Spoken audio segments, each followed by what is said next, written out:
محترم د خود غرضی تکبر یا وغیرہ نزان ساتل پکار دی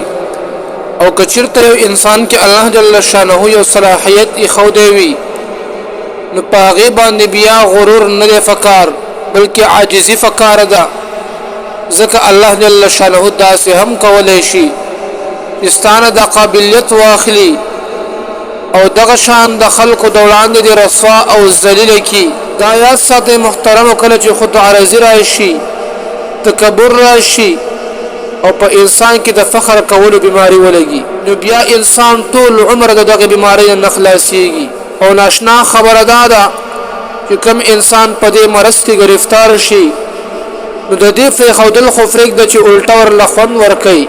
یا محترم د بل سړی په خوشحالي باندې خفقیدل او دغه نعمت په وجه بغض کول او په دې خفقیدل چې دا نعمت ما ته ولې نه ملاو شوی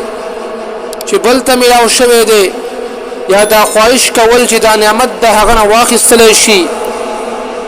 نو دې ته ویل کېږي حسد او دا حرام دی ځکه دا انسان په دې سره خپل ځان ته نقصان رسوي او دا حسد انسان ډیر خرابوي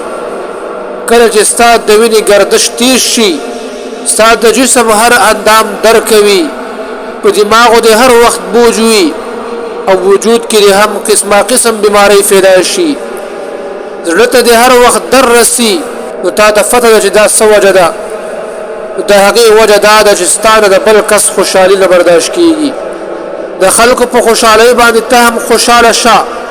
نو الله جل شانه به تا خوشحاله کړي د نیکۍ په کارونو کې یو بل سره سبقت او مخکېوالی کوه